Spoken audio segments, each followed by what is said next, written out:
I watched the arrest of Nicolás Maduro unfold not as an intelligence success, but as a familiar Washington ritual, an operational moment instantly repackaged into a story designed for domestic consumption. Within hours, the facts stopped mattering. What replaced them was a victory narrative so inflated that it obscured the very conditions that made the operation possible and the risks it created afterward. I've spent enough years inside the intelligence system to recognize when analysis is being replaced by performance. This was one of those moments. Maduro's detention was real, but the meaning assigned to it was largely fictional. Public messaging framed the event as the collapse of a regime, the severing of hostile alliances, and the restoration of hemispheric order. Those claims moved faster than any verified intelligence assessment. The problem wasn't optimism, it was the absence of restraint. Intelligence professionals are trained to distinguish tactical success from strategic resolution. That distinction vanished almost immediately. Statements from senior officials and media surrogates portrayed the arrest as decisive, ignoring decades of reporting that showed Venezuela as a deeply networked system of military elites, criminal organizations, and foreign patrons that could not be dismantled by removing one man. What troubled me most was how quickly intelligence failures were hidden behind rhetorical certainty. There was no serious public discussion of succession dynamics, internal security fragmentation, or the likelihood that interim authorities would inherit the same coercive dependencies. Instead, the arrest was framed as a liberation event, a symbolic rupture that supposedly reset the regional balance of power. That framing wasn't supported by classified or open source intelligence. It was supported by polling needs and ideological comfort. This is how strategic narratives collapse, not all at once, but through repeated substitution of story for structure. When intelligence is used to validate a political script rather than challenge it, decision makers lose their ability to anticipate second and third order effects. In this case, the immediate consequence was a surge of regional signaling warnings to Colombia, insinuations toward Cuba, exaggerated claims about narco-terror networks that expanded the crisis footprint without a coherent containment plan. The hard lesson is simple and unforgiving. An arrest is not an outcome, it is an inflection point. When intelligence professionals allow themselves to become narrators instead of analysts, the state begins to mistake motion for progress. That is how credibility erodes not through defeat, but through self-inflicted illusion. I learned early in my career that intelligence exists to disappoint power, not flatter it. Its job is to tell policymakers what they don't want to hear, especially in moments of apparent success. After Maduro's arrest, that discipline collapsed almost immediately. What should have been a sober assessment phase, evaluating stability, command cohesion, foreign reactions, and internal security risks, was overwhelmed by optics. Television studios, press briefings, and carefully crafted sound bites replaced intelligence estimates as the primary drivers of perception. Inside the system, I've seen how this happens. Analysts are asked not what is likely to occur, but how developments can be framed. Language shifts subtly but decisively. What are the risks? Becomes, how do we message the risks? Intelligence stops being a warning system and becomes a support function for public relations. In the case of Venezuela, this meant that unresolved intelligence questions were treated as inconveniences. The cohesion of the armed forces, the loyalties of regional commanders, the endurance of cartel-linked financing networks. None of these lent themselves to clean visuals or triumphant headlines, so they were pushed aside. The distortion was compounded by selective disclosure. Officials spoke confidently about dismantling hostile foreign influence, yet open-source reporting and years of declassified material showed that Russian, Iranian, and Chinese engagement in Venezuela was not centralized around Maduro personally. It was institutional, commercial, and security-based. Removing a figurehead does not dissolve contracts, intelligence sharing arrangements, or embedded advisory relationships. Intelligence officers knew this. Many had written it. But those assessments were not what reached the public. Strategically, the consequence of privileging optics over intelligence was immediate escalation without preparation. Statements directed at Colombia, Mexico, and Cuba expanded the narrative battlefield, while operational planning lagged behind rhetoric. In intelligence terms, this is classic overextension driven by narrative momentum. When leaders believe their own messaging, they assume adversaries and partners will internalize it the same way. They rarely do. Regional actors interpret U.S. declarations not as facts, but as signals, and signals without credible follow through create instability. The analytical breakdown is blunt. Intelligence failed not because information was missing, but because it was ignored. The system rewarded certainty over accuracy and speed over verification. Once that pattern sets in, corrective analysis becomes politically dangerous. No one wants to be the analyst who says the victory is incomplete, the risks unresolved, the future uncertain. The hard lesson here is one, intelligence officers relearn too often. Optics age quickly.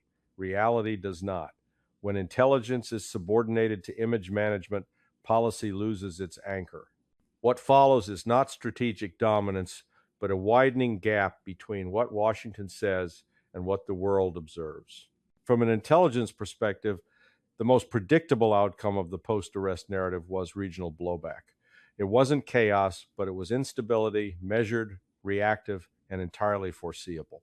The problem was never Venezuela in isolation. Anyone who had worked Latin America desks over the past 3 decades understood that Venezuela functioned as a node, not a standalone problem. When Washington spoke as if Maduro's removal reset the hemisphere, it revealed a profound misreading of how power actually circulates in the region. Colombia was the first pressure point, and not by accident. Long before Maduro's arrest, intelligence reporting documented the porous overlap between Colombian armed groups, Venezuelan safe havens, and transnational narcotics routes. Those networks did not disappear when Maduro was detained. They recalibrated. Public threats and rhetorical warnings aimed at Bogota ignored a basic intelligence reality. Colombian leaders operate within a constrained domestic environment shaped by insurgent remnants, cartel economics, and fragile political coalitions. When U.S. officials signaled coercion without coordination, they injected uncertainty into an already volatile system. Intelligence analysts knew this would harden nationalist resistance rather than produce compliance. Mexico presented a different but equally predictable reaction. Years of reporting have shown that Mexican cartels are not merely criminal organizations, they are political actors with territorial control and institutional penetration. Framing the Venezuela operation as a template for hemispheric enforcement sent an unintended signal. It suggested escalation without addressing the structural limits of state power in Mexico. That kind of signaling doesn't deter cartels. It incentivizes them to entrench, diversify routes, and deepen corruption networks. Intelligence warnings about this dynamic were neither new nor controversial. They were simply inconvenient. Cuba's role was even more mischaracterized. Havana was treated rhetorically as a dependent extension of the Venezuelan system, when in reality it has survived decades of external pressure through adaptation and intelligence discipline. The assumption that Venezuela's disruption would automatically cascade into Cuban collapse reflected narrative thinking, not intelligence analysis. Cuban security services have long planned for external shocks. Treating them as passive beneficiaries rather than active planners revealed how far strategic assessment had drifted. The analytical breakdown is clear. Washington mapped the region as a collection of dominoes rather than interconnected systems. That is not how intelligence understands causality. Each country reacted not to the arrest itself, but to the implications embedded in U.S. messaging. When signals outpace strategy, partners hedge, adversaries probe, and neutral actors distance themselves. The hard lesson is uncomfortable but unavoidable. Regional credibility is not established through declarations. It is earned through consistency, coordination, and respect for complexity. By ignoring its own intelligence, Washington transformed a contained operation into a dispersed credibility test, one it was never prepared to pass. One of the most enduring fictions in U.S. foreign policy is the idea that criminal networks operate on the margins of political power. Intelligence reporting has contradicted that belief for decades, Yet policymakers continue to behave as if cartels are external threats rather than embedded systems. The aftermath of Maduro's arrest exposed this illusion in stark terms. Public statements spoke of cracking down on narcotics flows as if that were a discrete task, separate from governance. Anyone who has read the files knows better. In Venezuela, the fusion between state authority and organized crime was not a late-stage corruption problem. It was a structural feature. Military units, customs officials, energy managers, and political figures were tied into revenue streams that sustained loyalty and control. Removing the figure at the top did not sever those links. It redistributed them. Intelligence assessments had long warned that interim leadership would inherit the same dependencies, facing pressure not only from foreign actors, but from domestic networks that had no interest in transparency or reform. This pattern was not unique to Venezuela. Colombia, Mexico, and parts of Central America have operated under variations of the same model for years. Cartels evolve into hybrid entities, part criminal, part political, part social authority. They provide employment, security, and enforcement where the state cannot or will not. When U.S. officials framed the post-arrest phase as an opportunity to clean house, they ignored the intelligence reality that dismantling such systems requires generational transformation, not rapid coercion. The strategic consequence of this misreading was overconfidence. By treating cartel influence as something that could be pressured out of existence through demands and warnings, Washington set itself up for disappointment and escalation. Intelligence officers understood that aggressive public timelines talk of rapid stabilization or swift elections would collide with entrenched interests capable of violence and sabotage. That collision was not hypothetical. It was historically documented. The analytical breakdown here is rooted in institutional denial. Acknowledging cartel state fusion forces policymakers to confront limits. It means admitting that allies are compromised, that leverage is partial, and that outcomes are uncertain. Narrative-driven policy cannot tolerate that level of ambiguity. So the intelligence is softened, caveated into irrelevance, or excluded altogether. The hard lesson is, one, intelligence professionals repeat quietly and politicians resist loudly. You cannot separate crime from politics in systems where survival depends on their integration. Pretending otherwise doesn't weaken criminal power, it blinds policy to reality. When intelligence is ignored in favor of moral clarity, the result is neither justice nor stability, but prolonged disorder disguised as progress. Another pillar of the post-arrest narrative was the claim that Maduro's detention struck a decisive blow against Russia, China, and Iran. From an intelligence standpoint, that assertion never held up. It reflected a shallow reading of great power behavior, one that confuses symbolism with leverage. I spent years tracking how major powers hedge risk, diversify access, and insulate their interests from leadership volatility. None of those states anchored their Venezuela strategies to Maduro as an individual. They anchored them to institutions, contracts, and long-term positioning. Russia's involvement was routinely overstated in public rhetoric and misunderstood in substance. Moscow's objectives in Venezuela were transactional and opportunistic arms sales, energy stakes, limited intelligence, cooperation, not ideological dependency. Russian planners assume regime churn. They design for it. The arrest of one leader does not erase loan agreements, maintenance contracts, or security relationships cultivated over years. Intelligence reporting had documented this repeatedly, yet public messaging suggested a strategic setback for Moscow that intelligence professionals knew was, at best, marginal. China's position was even more misread. Beijing's engagement was financial and infrastructural, focused on debt leverage, resource access, and political non-interference. Chinese policy does not require stable democracies or charismatic partners. It requires enforceable obligations. Whether Maduro remained free or detained was secondary to whether successor authorities honored existing commitments.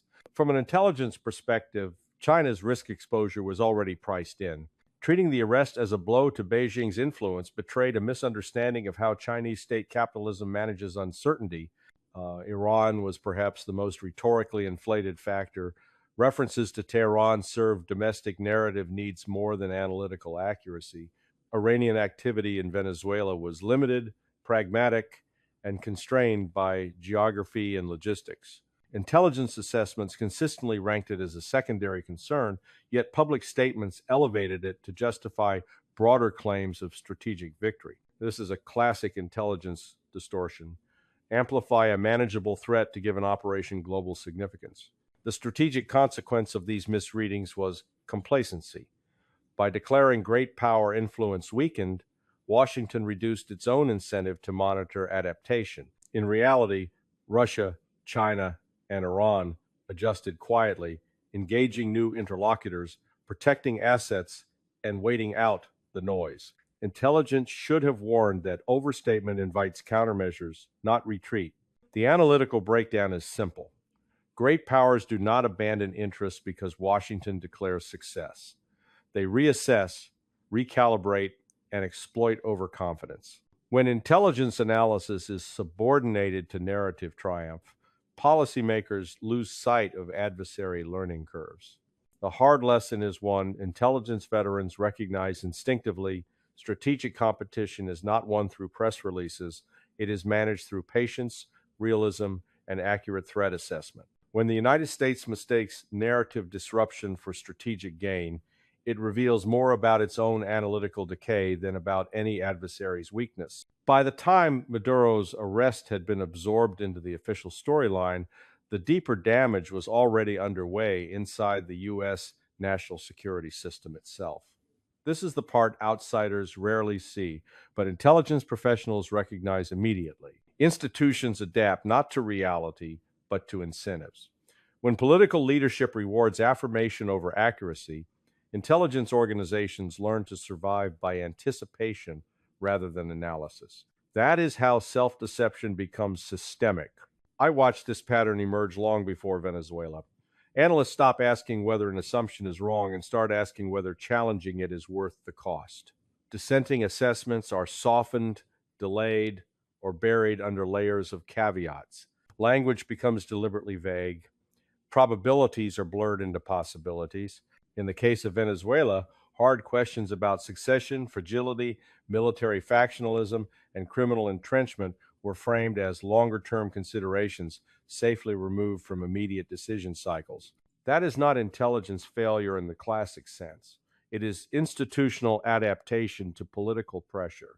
The post-arrest environment accelerated this process. Once senior officials publicly committed to a victory narrative, contradictory intelligence became a liability. Agencies were expected to validate outcomes already declared. This reverses the proper flow of decision-making. Instead of policy responding to intelligence, intelligence is retrofitted to policy. Over time, this produces analysts who are technically competent but strategically irrelevant. They learn how to write around problems rather than confront them.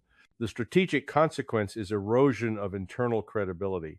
Policymakers stop trusting intelligence not because it is wrong, but because it no longer surprises them. When intelligence ceases to challenge assumptions, it becomes redundant. Leaders turn to media, think tanks, and ideological advisors for confirmation, further marginalizing professional analysis. The system enters a feedback loop where belief substitutes for evidence. The analytical breakdown is uncomfortable because it implicates everyone. Politicians prefer certainty. Intelligence managers prefer institutional survival. Analysts prefer career stability. Together, they create an environment where fiction is not imposed from above, but quietly co-authored. No single memo causes the collapse. It happens through omission, silence, and rewarded conformity. The hard lesson is one I learned painfully.